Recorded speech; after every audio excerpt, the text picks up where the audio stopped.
Hey everybody, Jesse here for 3Prong Gaming, and in today's episode we're going to finish up our temporary HUD, or not necessarily temporary, but our very basic HUD system for our NPC.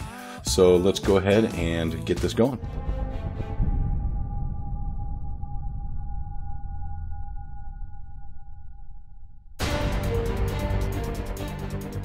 Alright, in the last episode we set up some basic HUDs for our buildings. We did our proxy building, our regular building, and yeah, so just some basic information to give us, we didn't really need the building right at this point, we just did, but we get some information out of the proxy anyways, but we did it because we did the other one and might as well just do it because it's all there. So the HUD for the NPC, it's going to be a little bit different. First I want to apologize, I know I'm late in posting this video. But I did have it recorded, and while I wouldn't have had it set up on Tuesday, I went to go do it Wednesday or upload it Wednesday, and somehow I lost all my audio.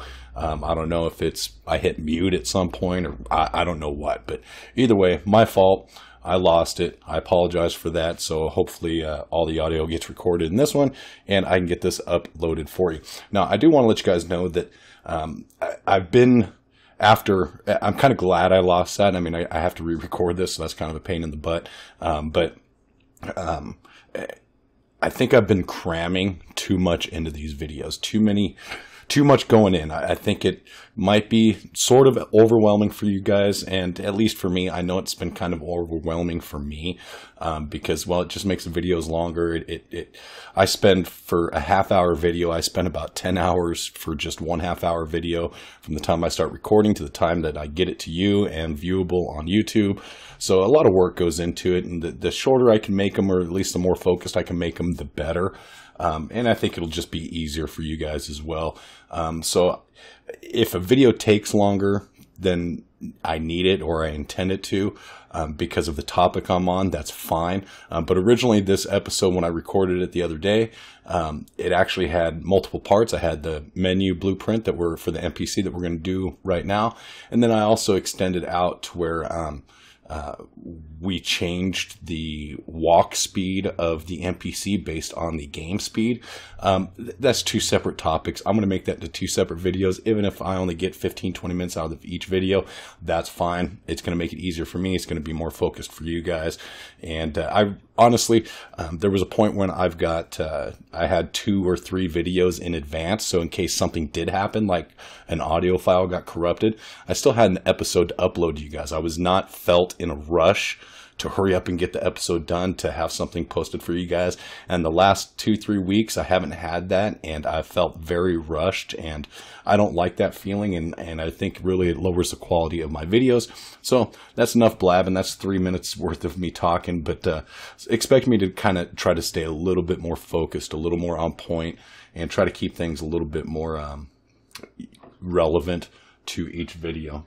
And I do want to mention, too, that real quick, that I've been sick for about a week. I'm at the tail end of it now, so I might sound a little bit funny. And you might notice that the video kind of clicks away at random spots. That's probably just me editing out my coughing and or sneezing. So, yeah, so bear with me. Okay, so these are the blueprints we're going to need to open today. We're going to need the NPC blueprint and the NPC HUD that we created in the last episode. And I don't know why I lost my internet right there, and it shouldn't be showing me that right now. Get off my screen. And yeah, so we kind of set up the NPC HUD. It was nothing major. This is what we got out of it. But yeah, so let's go ahead and extend that. Go ahead and jump into your NPC blueprint. And if you remember, we got the display HUD here. If you don't have all this, then go ahead and watch the last episode. We did set up the basic features of this in the last episode, which was episode 25, I believe. So, and yeah, so that would make this episode 26.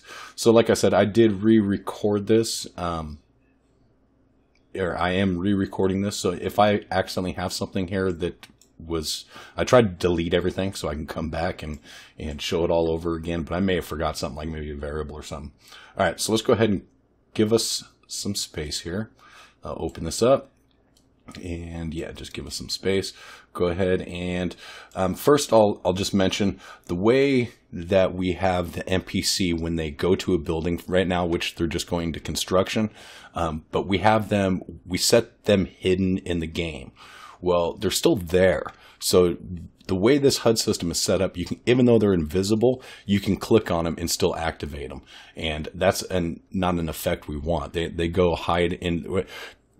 Our illusion is that they go into the building to go to work. So there's several things you could do with that. You could take all your NPC and ship them off to some unknown location in the game and just kind of keep them away so you don't have access to them. And then when they're done, you just put them back to where they belong.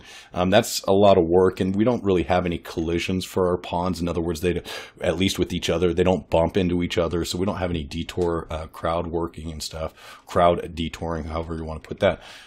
So I think the simplest thing for us to do is right here at the display HUD, if we just right click and do hidden, we get under rendering, get actor hidden in game. All right. Now this up here, I believe this just tells us that it's replicated. So it's just more or less for, you know, if you're in multiplayer, don't worry about that. That is fine. All right. But it gives us a Boolean. It lets us know if this actor here, which is the NPC, if it's hidden in the game, if its variable set is hidden is true. So what we need to do is we need to come off of this. So if the display HUD that we're clicking on is ourself, and type an and Boolean in there, and the actor is not hidden. All right, so we need to make sure he is not hidden, and that what we selected is ourself. And if both those conditions are true, true being not hidden and true is us, then we plug that in here, then we run everything off of the true branch right there. Okay, so that will fix that. So now you can't select them if they're hidden. You won't be able to select them in the game. So yeah, that's perfect. Well, at least you won't be able to click on them. Eventually, when we set up the HUD system or the full menu system, there will be a way that you can select them, like from a building view. If they're in the building, you select the building menu, and it'll show the list of everybody in it. And then you can select them and check them out that way. But yeah, you won't be able to select them like this. Okay, so after the add viewport, remember, we don't need anything off the false, because if either of these are false, then we don't want to do anything. So some of this is going to be exactly like we set up in the other ones. All right, first we need to get our camera controller reference, drop that in here. All right, then off of this, let me zoom in here a little bit. Off of this, do set input game, or excuse me, set input mode UI only, because we don't want to use any of our functionality to move around the world. Go ahead and plug that in. And I've said it before, if you have an issue where your menu is popped up and you push a button but it doesn't react until your second click on the button, it's because your widget's not in focus. Most of the time you have issues with this is, that I've seen anyways, is when you're using the gamepad. So if that's the case, you could take your NPC HUD reference right here and just plug it in to your widget in focus, and that should fix that problem just fine. I'm not going to worry about it right at this point, but just keep that in mind in case you need it. Let's go ahead and lock the mouse to viewport. All right, so then off of this, off the camera controller reference, drag off, and let's get its reference to the main HUD. All right, so now we got this. So now we need to disable set is enabled. We need to disable this because we don't want to be able to place buildings and stuff or change the game speed while we're doing this. Now, it does look kind of ugly because it grays out all the buttons, but that's something that could be fixed easily when we add custom buttons and all that stuff to our menus. Not a big deal, but we need to disable that. So go ahead and do that. All right. So now off of this, what we need to do is we need to create, like we did in the last time, we need to create our LERP location. So first, let's start with a timeline. Let's go ahead and drop in a new timeline. Add timeline right there. Let's just go ahead and name this LERP location timeline. And then plug the execution into the play from start. We always want it to play from start. All right, and then from this, let's go ahead and open this up. And just like we did with the other ones, the length, we need 0.5, so it'll be a ½ second long. Use last keyframe. Let's go ahead and make a new float track. All right, for the name, let's go ahead and call it speed. Go ahead and right click in the graph, add key to none. Do the same thing, right click again, add key to none. Select this first one. We'll put the time at 0 and the value at 0. And then select this other pin, make its value 0.5, it's time value 0.5, and it's value 1. All right, so now to bring everything into focus, just click these and it'll stretch it and make it into focus. Control, save, and that should be good for that. Go ahead and close out your timeline. We shouldn't need that one again. All right, so now from here, we need our camera controller reference again. Get that. Now we need the pawn. So go ahead and grab its instance of pawn all the way down here. Get camera pawn reference. All right, 'cause remember that's what we're setting the location to, is the camera pawn. So from here, we need to get the actor location. Get actor location. Okay, and then just right click in the open space of the graph and type get actor location. And this will be the location of ourself, of the NPC. All right, so we need both these. Now, remember we created this function, HUD lerp location. So go ahead and call that from your function library. Bring that in here. All right, grab the return value from our camera pawn, plug it into the current location.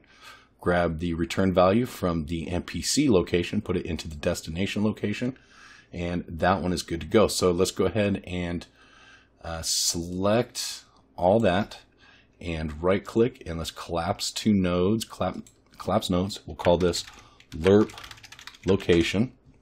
All right, so let's double click and open it up. Let's hook this all up. Now in the other ones, all we did was the update. Go ahead and plug the update in there, but we're also going to need this finish. So drag that and put that in there until you get the green check mark. And there you go. Grab our new location, do the same thing, plug it into there, and good to go. I'm going to highlight these two so I don't have to type them again. Control C on the camera controller reference and camera pawn reference, because we're going to be needing that. Just because, compile and save it. So let's back out of here now. We've got that. All right, so now our pins are exposed right here. So what we need to do now is we need to off the update. We need to actually, let's go ahead and Control V. We'll put these in here right now. Drag off your camera pawn reference and do set actor location. That's the one we want right there. Go ahead and select that, and off the update, just like we did with the other ones. While this lerp interaction here is moving, we want it to slowly move from the new location or to the new location. So it'll constantly update and send us to where the NPC is at. Okay, so, and the reason why we have the finished here, in the other ones we used a sequence. All we had was a sequence in here behind the lerp location to run this, and then it would run like the disable cam navigation. But what we want this HUD to do is when we select an NPC, we actually want it to continually follow the NPC through the world until you close the menu. Okay, so what we need to do, we don't want to do that until we're sure we're done with the animation. So that's why we hooked up the finished right here. So when we're finished, go ahead and grab your camera controller reference, get it, just like we did with the other ones. We need to disable cam nav. We need to set it. So put that in there like so. Hook it up to the finished. And we need to set this to true because we need to disable the cam nav. We don't want to be able to use the edge of the screen scrolling while we're doing this, because you'll get some herky-jerky movements because it's trying to stay with here. All right, so now the way we get it to follow the actor here is we're actually going to use tick. Now, we've used this with our the same style with placing our ghost building around. Somebody asked me the other day in one of the episodes, I think it was around in the ghost pond where we were checking overlap. He asked if a timeline would be better for this for various reasons. He figures maybe there'd be more control with it, maybe less processes, less strain on the system than using tick. I don't think so. I don't have any data to support that, but just logically thinking about it, I don't think so. Tick is running, whether we have this here or not, tick is always running on your blueprints unless you actually come in here and start with tick enabled. Unless you disable your tick, right? You can disable it, allow tick, and yeah, so you can disable your tick, but generally it's always running. It's what you have after it and how heavy it is that's going to make a big difference. As far as control with the timelines, I don't think there's much control because the timeline still goes. You can loop your timeline to run continuously until you tell it to stop. But it's the same thing. It's running off of tick. You're still getting 60 frames per second. So it's still doing that. You're still running the same processes. The key is just to ensure that you're not continually running code that you don't need to run. So with that, like we did with the Ghost, go ahead and right click, go custom event. Let's add a new one. We'll call this one open follow gate. Right click again. Let's do custom event, and we'll call this one close follow gate. All right, and just like the names imply, hold G and click into the graph, and you get a gate node in there. So with the gate node, what we need is go ahead and drag from the tick. We want the tick to enter. Open only when we call this custom event, and close it when we call this custom event. All right, so now what we needed to do is we need to get our, let's see, I'm just going to copy and paste this because it'll be a little bit easier. Grab our controller reference and our camera pawn reference, Control C. I'm going to come down here and Control V. All right, probably could have grabbed the set actor location because we need that. Set actor location right there. Okay. Let's drag that over. So now what we need is we need to actually move that back over here a little bit. Get actor location. We'll leave it as self. We need to get the NPC location, which this is self for the NPC location. And then also off of this, go ahead and drag it and we'll bring it back. It's kind of ugly, but we'll do it. And we'll get actor location. Now we could probably set this to a variable up here so we can reuse it down here. I'm not too concerned. This should only be the only other spot that we need it.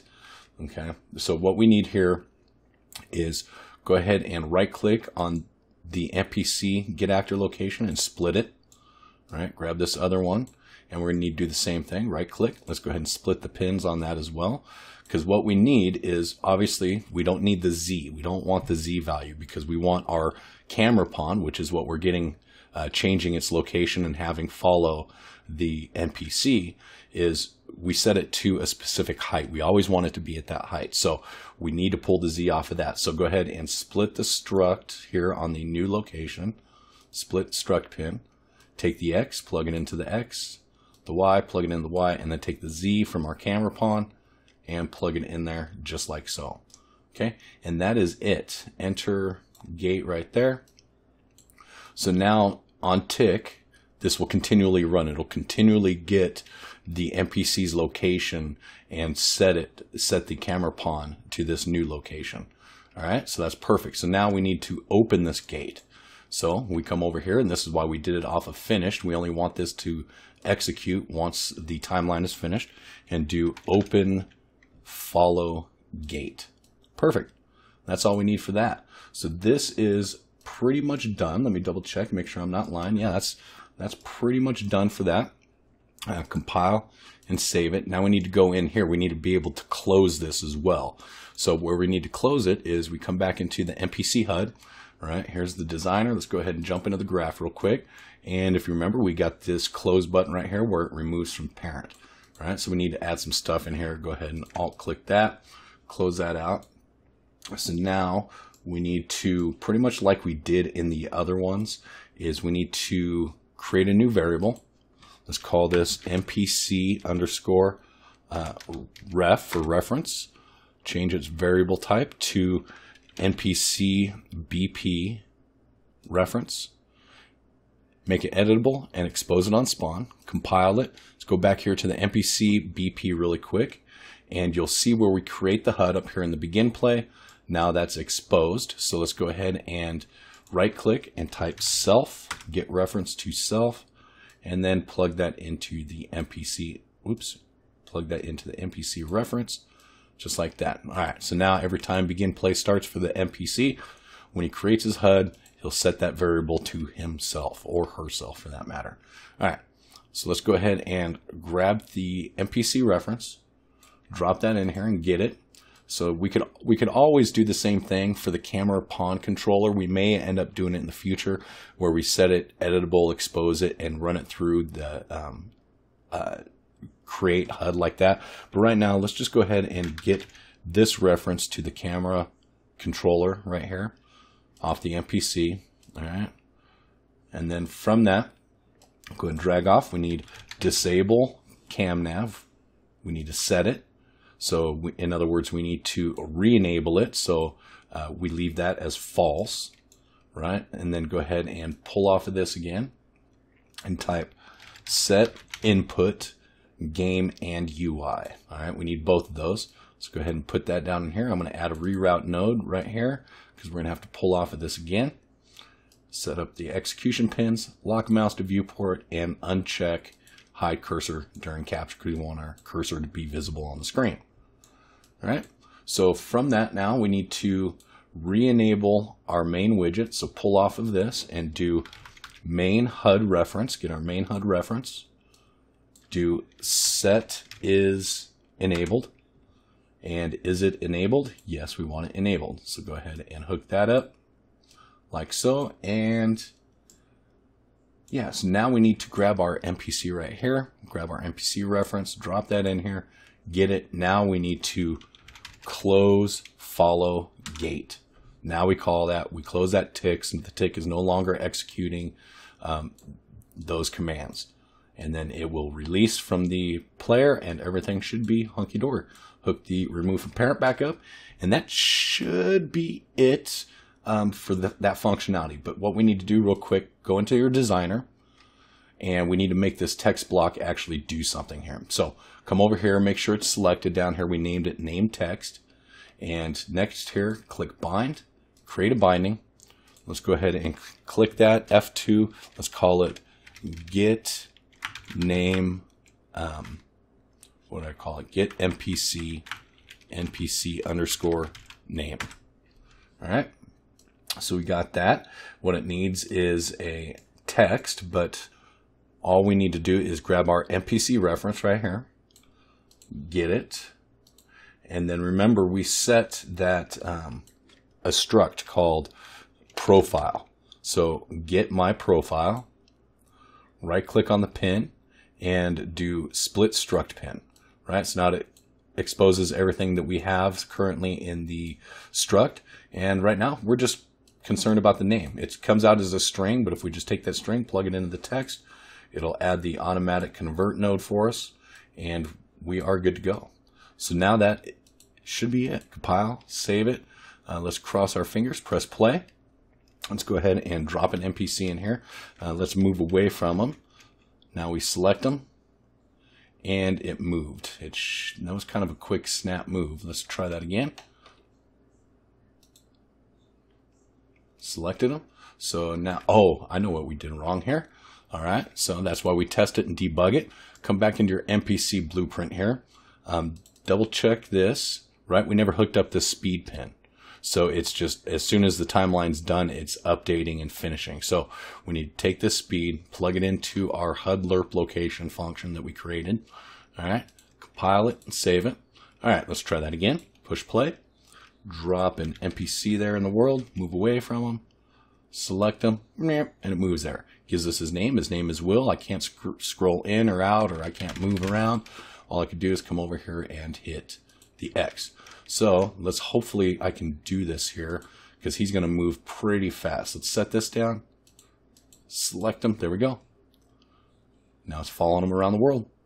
Boom, and he disappears. I still can't move because he's in the building and because we're selected on him, but close that out. And now we know he's right here at the start. We can't select him because, well, he's hidden because we set that functionality. So if we try that again, select V. Oh, there we go. It's Emily dropped in there. Boom, she disappeared. Perfect. All our functionality comes back. So yeah, that's it. So now we can come back here and we can select him again. Perfect. Awesome. I like that. That came out pretty good. Not too bad. Only had that one minor mistake, not hooking up that speed, but that's it. So I hope you guys enjoyed this video. Like I said, sorry that it's a little bit late. I'm going to really focus and try to get back on track here. The next episode, we will convert our player speed so they move. They don't just run randomly across the world like that. Yeah, because that's not what we want. We want them to go based off of the actual game speed here. We click it faster, they should move faster, move it slower, and they should move slower. So, because as it is right now, even if we drop one in, we hit 0, it should actually be paused. He should not be able to run right there, but he does. So we will fix that next episode. As always, if you enjoyed this video, if you found it useful, anything like that, please do me a favor, go down and hit that like button. It helps me out a ton. If you're new to the channel, go ahead and subscribe while you're down there liking it, and go ahead and check out one of the other videos that might be playing on the screen right about now. And until next time, peace.